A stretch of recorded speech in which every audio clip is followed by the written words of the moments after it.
지금 이 시간은 살아계신 하나님께 예배로 나가는 시간입니다. 온 마음과 뜻과 정성을 다하여 신령한 예배를 드립시다.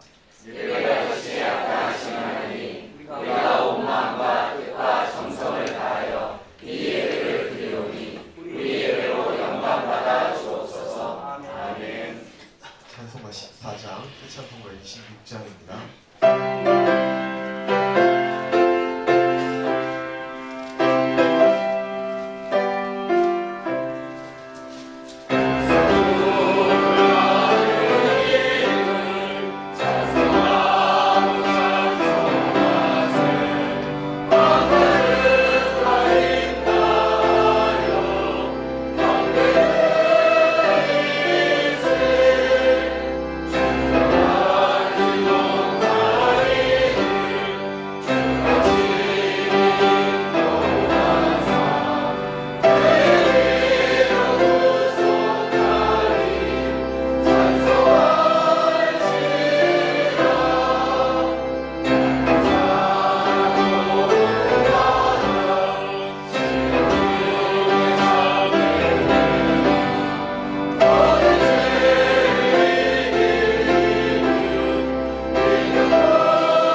예수께서 들으시고 배를 타고 떠나사 따로 빈들에 가시니 무리가 듣고 여러 거울로부터 걸어서 쫓아간지라. 예수께서 나오사 큰 무리를 보시고 불쌍히 여기사 그 중에 있는 병인을 고쳐 주시니라. 저녁이 되매 제자들이 나와 가로되 이곳은 빈들이요 때도 이미 저물었으니 무리를 보내어 마을에 들어가 먹을 것을 사 먹게 하소서. 예수께서 가라사대 갈 것 없다. 너희가 먹을 것을 주어라. 제자들이 가로되 여기 우리에게 있는 것을 떡 5개와 물고기 2마리뿐이니이다. 가라사대 그것을 내게 가져오라 하시고 무리를 명하여 잔디 위에 앉으시고 떡 5개와 물고기 2마리를 가지사 하늘을 우러러 축사하시고 떡을 떼어 제자들에게 주시매 제자들이 무리에게 주니 다 배불리 먹고 남은 조각을 12바구니에 차게 거두었으며 먹은 사람은 여자와 아이 외에 5,000명이나 되었더라. 아멘.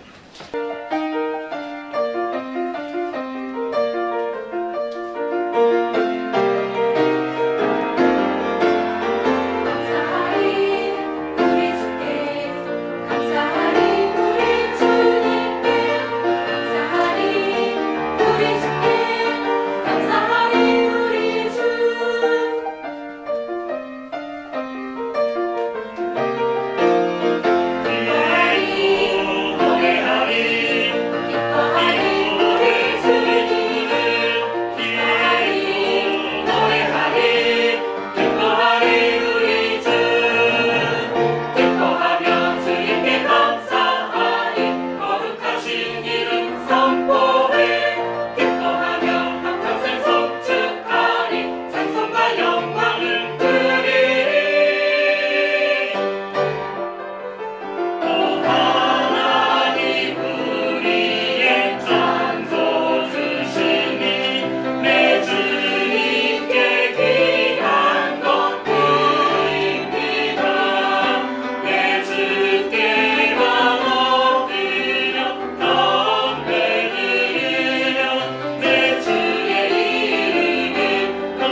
우리가 참고하려고 하는 말씀이 마태복음 14장 13절 이하인데요.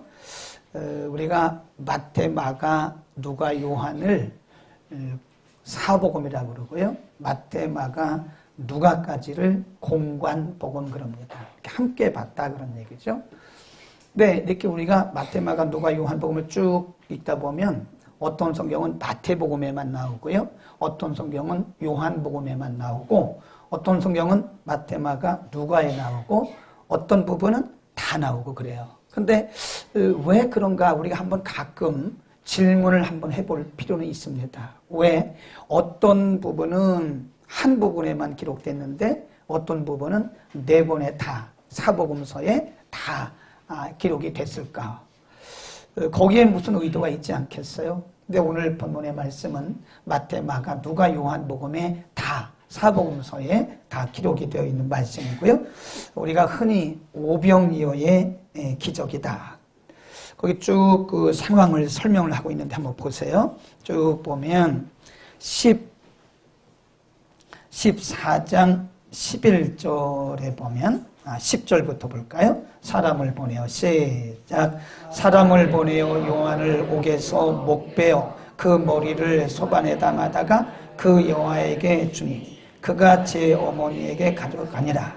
요한의 제자들이 와서 시체를 가져다가 가서 예수께 고하니라. 이건 이제 시간적 상황을 설명하고 있는 거예요. 언제 이런 일이 있었나? 그러니까 지금 세례 요한이 예수님보다 6개월 먼저 와서 사역을 하다가 이 헤롯에 의해서 목배임을 당했어요. 요한의 제자들이 와서 세례 요한이 지금 목배임을 당했다. 그리고 그 목이 이렇게 그 상황을 설명을 해 드렸을 때 예수님이 그 소식을 듣고는 아무 말씀 안 하셔요. 그리고 그 자리를 떠나서 이렇게 멀리 가셨는데 성경에 보면 한적한 곳이다 그랬습니다. 그 세례 요한의 목베임 소리 그 소식을 들었을 때 예수님의 마음이 어떻을까요? 예수님은 그 세례 요한의 죽었다고 하는 순교했다고 하는 그 소식을 듣고 혼자 조용히 하다 보니까 제자들 따라왔겠죠. 근데 그곳이 어디냐면 누가복음 9장에 보면 벳세다라고 하는 광야라 그래요. 예수님이 그곳에 오셨다는 소식을 듣고 사람들이 한 명, 두 명 모였는데 그 수가 나중에 보니까 여자와 아이 외에 5,000명이라 그래요. 그러니까 이 성경을 주경하는 분들이 그러면 여자와 아이 빼고 5,000명이니까 장정들만 5,000명이니까 곱하기 3을 한번 해보자. 그러니까 15,000명쯤 되지 않을까?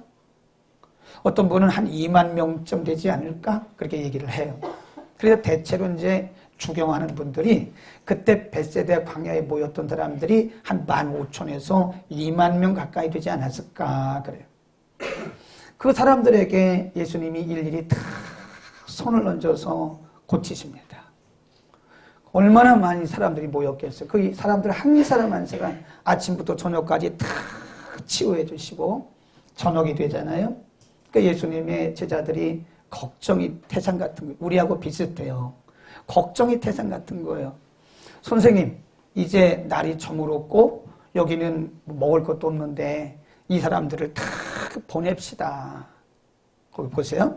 그러니까 예수님께서 그들에게 뭐라고 말씀하시냐. 여기 한번 보세요. 14절 15절 읽습니다. 시작. 예수께서 나오사 큰 무리를 보시고 불쌍히 여기사 그 중에 있는 병인을 고쳐주시니라. 저녁이 되매 제자들이 나와 가로되 이곳은 빈들이요 때도 이미 저물었으니 무리를 보내어 마을에 들어가 먹을 것을 사 먹게 하십시다. 예수님 보고 제자들이 건의를 한 거예요. 건의를. 여기 먹을 것도 없고 이곳은 빈들인데 이들을 동네로 보내서 거기서 좀 사 먹을 것을 사 먹게 하시죠. 의외로 예수님의 대답은 갈 곳이 없다. 이런 말씀을 하세요. 참 굉장히 의외의 대답을 하시고 밑에 보면 16절에 보면 예수께서 가라사대 갈 곳이 없다. 너희가 먹을 것을 주어라. 제자들은 깜짝 놀란 거죠. 마가복음 6장에 보면 그때 빌립이 한 마디를 합니다. 원래 빌립이 이렇게 말해요. 선생님, 이분들을 다 먹이려면 200데나리온어치의 떡이 있어도 부족한데요. 이미 예수님이 너희가 먹을 것을 주라고 말씀하실 때 예수님은 그들이 뭐라고 대답할 걸 다 알고 계셨다고 요한복음에 말씀합니다. 또 한 사람 쭉 내려가 보면 요한복음 6장 9절에 보면 안드레도 또 말해요. 이게 뭐 여기 있는 물고기 2마리 보리떡 5개 이게 뭐가 되겠습니까? 이거 가지고 뭘 하겠어요? 그러니까 그 오병이어에 대해서 물고기 2마리 보리떡 5개에 대해서 이건 가치가 없다. 아무런 가치가 없다라고 그때 안드레가 얘기해요. 빌립과 안드레는 인간적인 안목을 가지고 예수님께 그냥 조언을 한 거예요. 조언을. 예수님이 하신 말씀이 그거 가져와라. 그거 가져와. 사실 그거는 성경에 보면 어린아이가 아침에 집을 나설 때, 어린아이는 아니겠지만 몇 살인지는 몰라요. 성경에 없으니까. 어떤 사람이 아침에 집을 나설 때 점심 먹으라고 어머니가 싸준 도시락이라. 우리가 그렇게 이제 옛날부터 배워왔잖아요. 한 사람이 먹는 도시락. 한 사람이 한 끼 먹을 수 있는 도시락인데 예수님이 그것을 가져오라고 말씀하시고 축사란 말은 하나님께 기도했다는 거예요. 기도하고 제자들에게 떼어서 나눠줍니다. 그리고 제자들로 하여금 그걸 또 나눠주라고 그러는 거예요. 방법을 잘 보셔야 돼요. 예수님이 직접 사람들에게 떼어준 것이 아니라 제자들에게 떼어주고 제자들로 하여금 그들에게 나눠주게. 그게 제자들의 믿음을 테스트하신 거예요. 그게. 그런데 의외로 100명씩 50명씩 잔디밭에 다 앉혔는데 그 떡을 떼어낼 때마다 계속해서 떡이 생기는 거예요.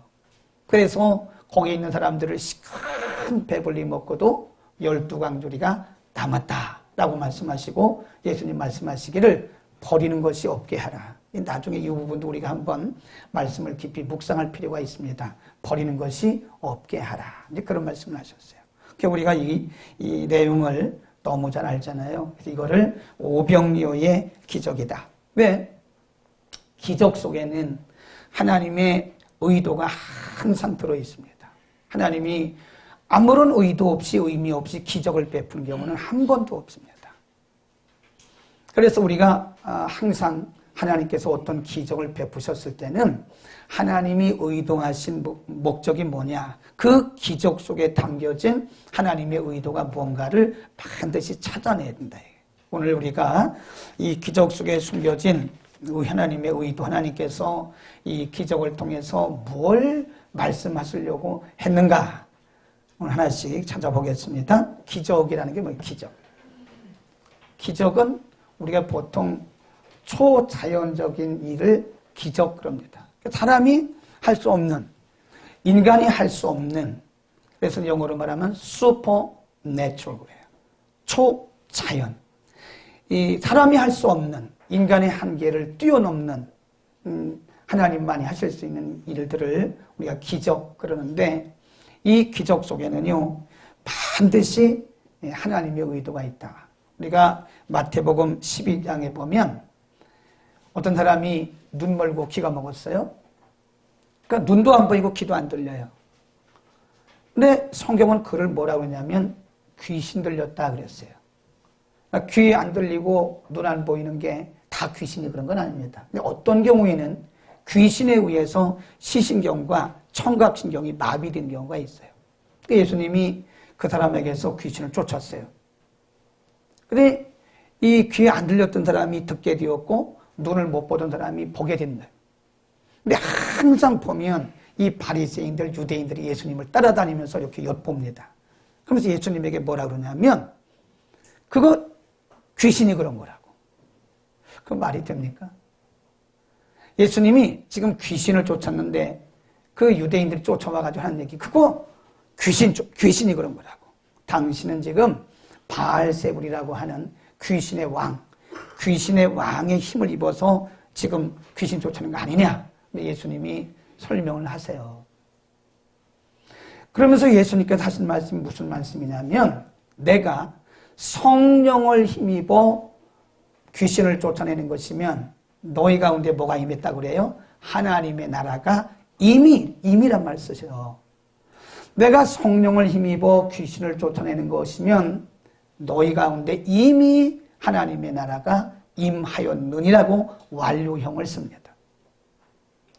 그러니까 예수님께서 이 귀신을 쫓아내서 그를 온전케 하신 것은 성령의 능력을 힘입어서 그곳에 하나님의 나라가 임했다고 하는 것을 보여주신 거예요. 그러니까 지금 이 벳세다 광야에서 아무것도 없는 광야에서 거기서 그 작은 오병이어를 가지고 그 보리떡 5개, 물고기 2마리를 가지고 여자와 남자를 빼고 여자와 아이 외에 먹이고도 남았다고 하는 것은요, 이게 엄청 5,000명을 먹이고도 남았다라고 하는 것은 이건 사람이 할 수도 없고 어떤 것도 할 수, 누구도 할 수 없는 일이에요. 기적이란 말이에요. 그 기적을 통해서 지금 예수님은 뭘 의도하고 있느냐?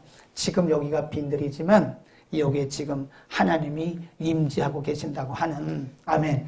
하나님이 이곳에 지금 임재하고 계신 하나님의 나라가 이곳에 임했다라고 하는 것이에요. 유대인들은 하나님의 나라에 대해서 굉장히 관심이 많습니다. 그래서 메시아가 언제 오느냐? 그 마태복음 24장에도 보면, 그리고 사도행전 1장에도 보면 제자들조차도 예수님 언제 오시냐고 물어보잖아요. 그러니까 유대인들에게 있어서 이 메시아가 오신다고 하는 메시아의 기다림은 굉장한 전통적인 그들의 여망이었단 말이에요. 근데 사람들이 물어보는 거예요. 그러면 하나님의 나라가, 메시아가 통치하는 나라가 언제 오냐고, 어디로 오냐고. 사람들은 보고 듣기를 원하잖아요. 이렇게 봐야 믿는 거잖아요. 들어야 믿잖아요. 하나님의 나라가 언제 임하는 겁니까? 하나님의 나라가 어디로 임하는 겁니까? 그때 예수님 말씀하시기를 하나님의 나라는 여기 있다, 저기 있다 할 수 없다. 하나님의 나라는 장소 개념이 아니라는 거예요. 하나님의 나라는 여기 있다, 저기 있다 말할 수 있는 것이 아니라 너희 안에 있다. 그 말은 하나님이 통치하는 곳이면 그곳이 곧 하나님의 나라다. 아멘. 그 얘기입니다. 그러니까 지금 예수님께서 거기에 있는 2만 명 정도 모인 거기에는 유대인도 있을 것이고 이방인도 있을 것이고 신자도 있을 것이고 오늘날로 말하면 불신자도 있는데 그곳에서 오병이어의 기적을 통해서 바로 그곳에 하나님의 나라가 임했다고 하는 증거를 보여주는 거예요. 이스라엘 백성들이 애굽에서 나와서 가나안에 들어갈 때까지 40년을 방황을 해요. 네. 그래서 이 민수기란 말이요. 민수기란 말 책의 제목이 맞죠? 민수기라고 하는 그 책의 제목이 히브리 원문에 보면 방황이란 뜻이에요. 맞죠? 방황 그런 뜻입니다. 방황하다. 그러니까 이 이스라엘 백성들이 40년 동안 광야에서 방황하는데 먹을 것이 없잖아요. 때로는 마실 물이 없잖아요. 때로는 분지 때문에 살 수가 없잖아요. 환경 때문에, 먹는 것 때문에, 마시는 것 때문에, 때로는 그 주변에 있는 이방 군대들, 그 방해하는 세력들 때문에 때로는 굉장히 원망도 하고 불평도 하고 이들이 낙심도 하고 했는데 하나님은 그때마다 기적을 베푸셨어요. 홍해 앞에 딱 다들었을 때 홍해가 딱 가로막히니까 이스라엘 백성들이 믿음 없는 소리를 해요. 돌아가자. 우리 돌아가자. 그럼 모세에게 막 원망합니다. 차라리 우리가 노예로 사는 게 낫지 이게 빠지는 게 낫습니까? 왜 우리를 인도해냈습니까? 막 원망하고 불평하고 여기서 차라리 죽자 별사람이다. 근데 하나님은 그때 홍해를 딱 가르세요. 마라에 갔을 때 마라에서 물을 마시려고 하는데 물이 써서 못 마셔요. 그러니까 또 원망하는 거예요. 우리하고 비슷해요. 잘 될 때는 말이 없는데 안 되면 원망을 하는 거예요. 왜 물이 쓰냐? 우리 도로 가자. 그러니까 자꾸 과거지향적인 사람들은 원망을 합니다. 도로 가자. 그때 하나님이 쓴 물을 단물로 바꿔주시잖아요. 마라에 쓴 물을 단물로 바꿔주시. 그거 기적 아니에요? 신광야에서 또 마실 물이 없어요. 또 원망해요. 아주 답이 쉽습니다. 그냥 마실 물이 없어요. 그럼 여러분은 뭐라고 하면 돼요? 원망해요. 그러면 되는 거예요. 또 원망하는 거예요. 우리 마실 물이 없다고. 하나님이 반석에서 또 물을 내주세요. 자, 그러면 이스라엘 백성들이 이 광야를 통과하는 동안에 하나님이 베푸신 기적은 수도 없이 많습니다. 근데 이스라엘 백성들을 그때뿐이고 잊어버려요. 그때 볼 때뿐이고 잊어버리고 또 잊어버리고 또 잊어버려요. 근데 하나님은 계속해서 그들에게 기적을 또 보여주시고 또 보여주시고 또 보여주시고 그게 하나님의 인내입니다. 자, 그러면 이런 질문을 해야 돼요. 하나님께서 그 광야에서 왜 그렇게 한 번도 아니고 두 번도 아니고 세 번도 아니고 그렇게 지속적으로 그들이 이 모압 그리고 요단강 건너서 또 이 가나안에 도착할 때까지 하나님 그렇게 지속적으로 왜 그들에게 기적을 베푸셨을까? 이유가 뭘까요? 내가 너희와 함께하고 있다는 것을, 하나님의 임재를, 하나님이 그들 가운데 함께하고 계신다는 것을 그들에게 증거하기 위해서 하나님이 표징을 보여주신 것이다. 우리 인생도 보면 어떻게 보면 다 기적이죠.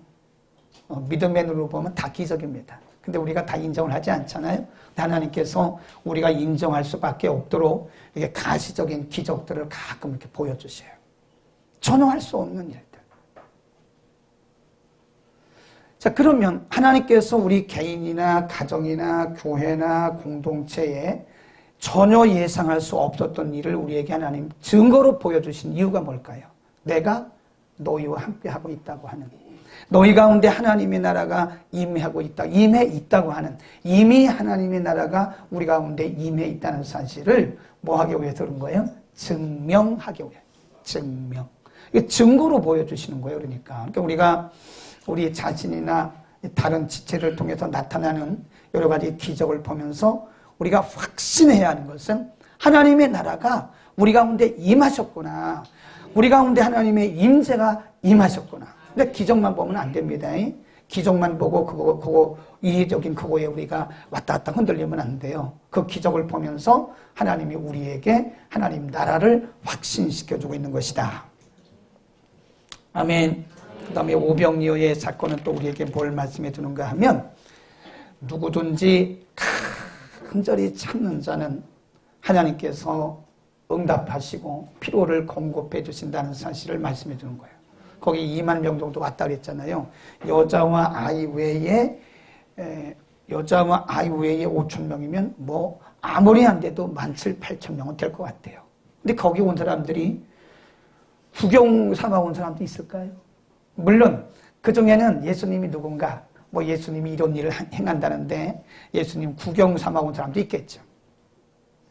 어떤 사람은 장난 삼아 올 수도 있겠죠. 그러나 제가 볼 때는 거기에 장난 삼아 온 사람도 없을 것 같고, 또 구경 삼아 온 사람도 없을 것 같아요. 간절한 마음으로 뭔가 육신이 질병에 걸렸든지, 가정에 문제가 있든지, 뭐 가족 간에 문제가 있든지, 뭐 인생에 문제가 있든지 어떤 문제가 있기 때문에 거기에 온 사람들이라고요. 한 사람들 14장 13절에 보면 예수님이 일일이 다 안수하시고 다 고쳐주셨다는 거예요.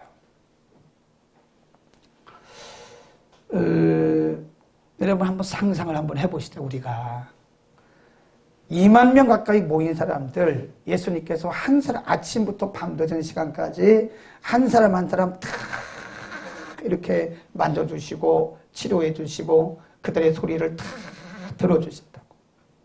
갈 때는 가지고 온 문제가 해결되었을 뿐만 아니라 그들이 시컷 먹고 배불렀다. 그건 우리에게 하나님은 갈급한 자를 채워주신다. 갈급한 자는 어떤 문제든지 어떤 상황이든 간에 하나님께서 갈급한 자에게는 채워주신다고 하는 사실을 오늘 오병이어의 기적을 통해서 우리에게 가르쳐 주신 것이다. 간절히 찾는 자. 이런 표현도 있더라고요. 복음서에 보면 손을 대는 자는 다 낫더라. 예수님 시대에 뭐 사람들이 얼마나 많았겠어요. 예수님 시대에 중풍병자가 얼마나 많았겠어요. 예수님 시대에 눈 안 보이는 사람이 얼마나 많았겠어요. 성경에 다 기록할 수가 없잖아요. 예수님 시대에 몸 아픈 사람이 얼마나 많았겠어요. 그런데 예수님 시대에 살았다고 해서 사람들이 다 고침받은 건 아닙니다. 예수님께 나온 사람만, 간절한 마음을 가지고 예수님께 나온 사람들만 고침받아요. 그러니까 그래서 성경이 뭐라고 기록했냐면 손을 대는 자는 다 고침을 받았다 그랬어요. 다르게 말하면 오늘날로 우리가 이 말을 바꾸면 간절한 마음을 가진 사람은 누구나 다 그런 얘기입니다. 간절히 벳세다 광야까지 간절한 마음을 가지고 온 사람들은 누구나 다 고침을 받았다는 것입니다. 그러며 아마도 어쩌면 거기까지 오는데 뭐 수십 시간을 걸어온 사람도 있을 수 있어요. 네. 물론 가까이 사는 사람도 있겠지만 뭐 몇 시간을 걸어서 온 사람도 있을 거라고요. 이 안상권 선교사님이 갈릴리에서 오셨잖아요. 그 벳세다가 갈릴리잖아요. 근데 거기가 저도 가봤는데 갈릴리 지역이 평지가 아니에요. 평지가 별로 없습니다. 오르락내리락 오르락내리락. 물론 이철연전하고 지금하고 뭐 지각 변동이 있을 수 있겠지만 뭐 거의 비슷하다고 보는 거죠. 오르락내리락 오르락내리락 길도 좁고 말이에요. 그런 길이다. 그런 거리를 다리가 불편한 사람들이 어떻게 거기까지 올라오겠어요. 몸이 불편한 분들이 어떻게 거기까지 어떻게 오겠냐고요. 그러나 예수님을 만나면 낫는다고 하는 간절한 마음이 있기 때문에 거기 온 거고, 예수님이 그 간절한 마음을 보시고 그들을 다 고쳐주신 거예요. 예수님께 손을 대는 자는 다, 예수님께 믿음으로 나온 자는 다 고침을 받았다고 하는 것입니다. 잠언 8장 17절에 보면 이런 말씀이 있어요. 나를 사랑하는 자들이 나의 사랑을 받을 것이다. 그리고 간절히 나를 찾는 자가 나를 만날 것이다 그랬어요. 저는 이렇게 생각합니다. 현대 크리스찬들은요, 간절함이 결여됐다고 봐요. 우리가 기도할 때도요, 정말 간절한 마음으로 기도하면요, 아마 예수님처럼 땀이 뻘뻘 날 겁니다. 우리의 기도에 간절함이 결여되고, 우리의 예배에 간절함이 결여되고, 우리의 섬김에 간절함이 결여되지 않았을까, 그런 생각을 해요. 지금도 하나님은 간절한 마음으로 오는 자들을 지금도 만나주시고, 성경이 거짓말이 아니잖아요. 간절히 나를 찾는 자는, 영어 성경에 보면 간절히 나를 찾는 자마다 그랬어요. 간절히 나를 찾는 자마다 나를 만날 것이다. 그러니까 중요한 것은 신앙은 매우 개인적인 것입니다. 간절히 찾는 자는 만나고, 같은 장소에 와도 간절함이 없는 자들은 그냥 돌아갈 거다 이거 말이에요. 간절함이 회복되기를 축원합니다. 우리의 마음에 하나님의 은혜를 간절히 사모하는 그런 마음. 어떤 분이 너무 어려운 가정에서 태어났더래요. 그래서 이분은 한번 배불리 먹는 게 소원이었고요. 돈 좀 한번 써보는 게 소원이었더래요. 그게 목사님이 설교할 때 축복이라고 말만 나오면 아멘! 그랬대요. 다른 사람들은 왜 이렇게 아멘을 해? 근데 이분은 너무 배고프게 자라서 하나님이 좀 은혜 주셔서, 하나님 축복해 주셔서 좀 먹고 사는 거 걱정 안 하고 좀 돈 좀 써보고 싶은 그런 간절함이 있었다는 거예요. 근데 목사님이 이렇게 설교하다가 축복 이렇게 얘기만 나오면 아멘! 그랬대잖아요. 그것도 그냥 아멘! 크게 소리 크게. 옆에 사람들이 제발 가만히 좀 있으라고. 당신 때문에 예배 못 드리겠다고. 아, 왜 이렇게 미친 사람처럼 아멘을 하냐고. 좀 가만히 점잖게 예수를 믿으라고 막 뭐라 했대잖아요. 우리도 그럴 것 같으죠? 네.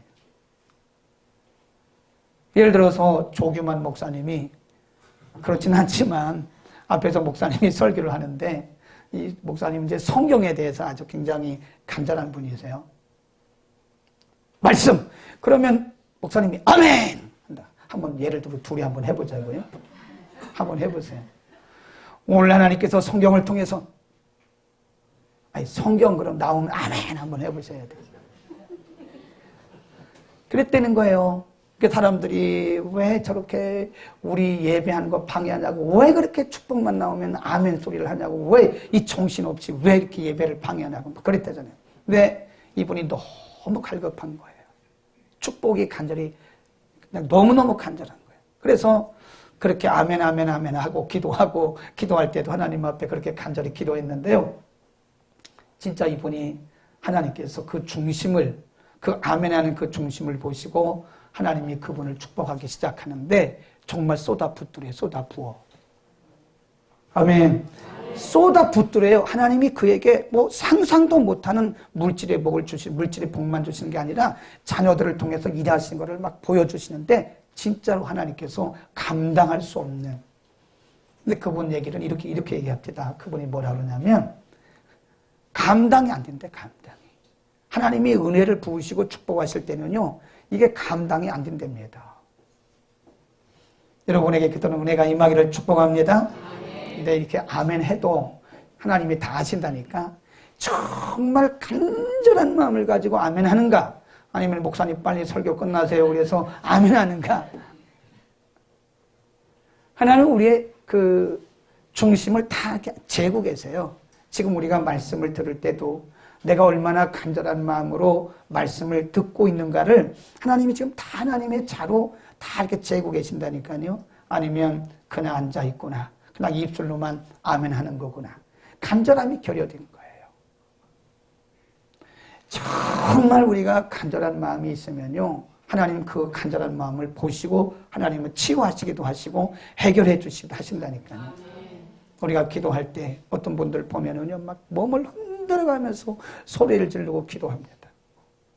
간절한 마음으로 하나님께 부르짖고 얼마나 간절한 마음으로 그분 앞에 나왔느냐, 그 강도를 하나님 재고 계시는 거예요. 어떻게 보면 제가 지난주 수요일 날도 말씀드렸는데 찰스, 우리가 지금 읽는 책이 누구 책이죠? 피니? 찰스 피니 목사님인가 맞죠? 그분의 책에 보면 1장에 하나님의 임재를 구하라고 하는 제목으로 글을 쭉 써나가는데, 우리가 하나님의 임재를 통해서 우리의 모습을, 우리의 영적 상태를 알아야 된다는 거예요. 근데 우리는 의외로 내 영적 상태를 몰라요. 근데 감정으로 살아가는 거예요. 내 경험으로 살아가는 거예요. 그리고 내 지식과 그동안에 가지고 있던 관습대로 살아가는 거예요. 그리고 우리가 믿음에 있다고 착각을 하고 있다고 찰스 피니 목사님은 1장에 그걸 썼어요. 난 그걸 읽으면서 저를 돌아봤습니다. 나는 과연 하나님의 잣대로 볼 때, 하나님의 기준에서 볼 때, 성령이 나를 조명하실 때 나는 몇 %의 목회자로 하나님 앞에 설 수 있을 것이냐. 사람들이 나를 평가하고 사람들이 나를 말하는 것은 진짜가 아닐 수도 있습니다. 그건 포장된 겁니다. 그건 포장된 것일 수 있어요. 그러나 성령의 감동을 통해서 내 모습이, 진정한 모습이 보여질 때 우리는 하나님 앞에 무릎 꿇게 되고 하나님 앞에 간절한 마음을 통할 수밖에 없는 것이다. 우리가 시편에 보면 다윗이 이런 표현을 가끔 씁니다. 하나님이여 내 마음을 토설하나이다. 토, 우리가 토한다고 그러잖아요. 토, 설, 말. 우리가 이렇게 토할 때 보면요, 이 속에 있는 것들이 다 나오니까 이게 한 2-3번만 토하고 나면 막 온몸이 잘려나가는 것 같아요. 간절이란 말은, 토설이란 말은 그런 뜻입니다. 우리가 하나님 앞에 토설하듯이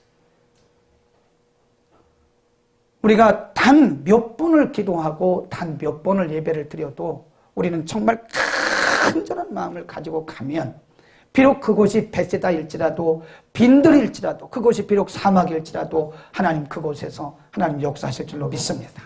그 다음에 오늘 오병이어의 기적을 통해서 우리에게 주시는 영적인 교훈이 뭐냐.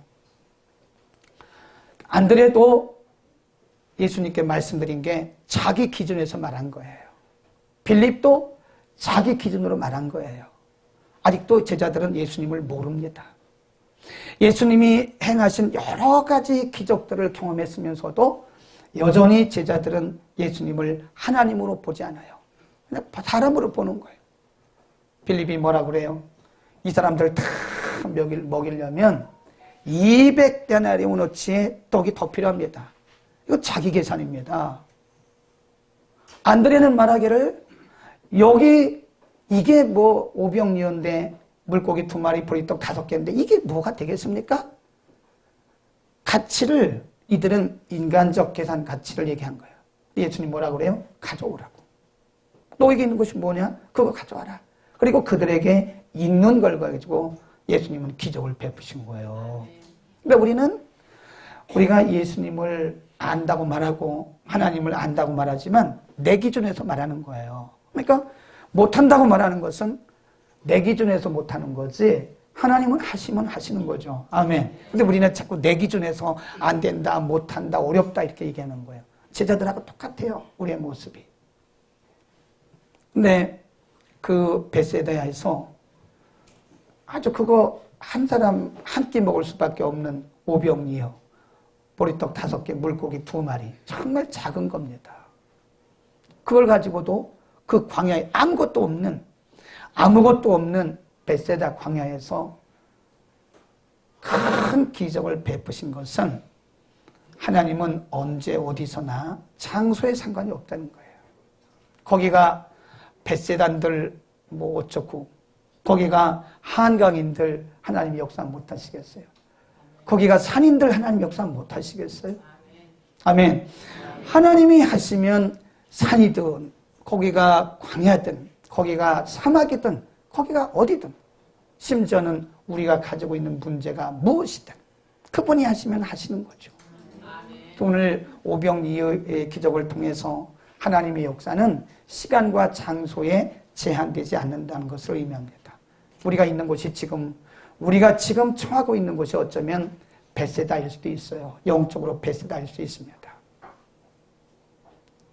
우리가 가지고 있는 문제가 어쩌면 그것이 영적으로 베세다일 수 있습니다.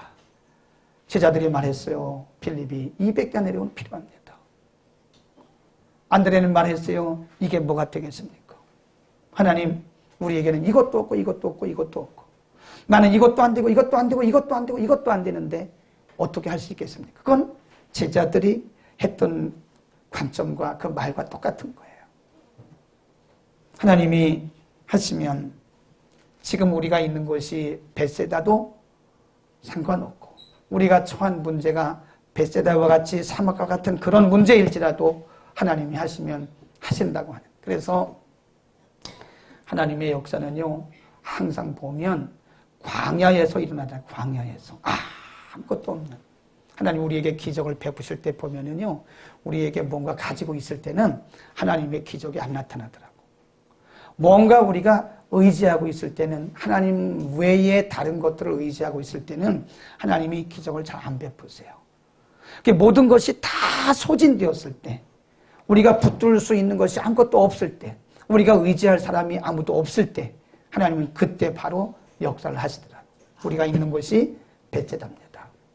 내가 지금 만나고 있는 문제가 베세다입니다. 그러나 하나님이 하시면 하실 수 있다는 사실을 믿음으로, 간절한 믿음으로 바라보고 승리하는 우리 모두가 되시기를 축원합니다.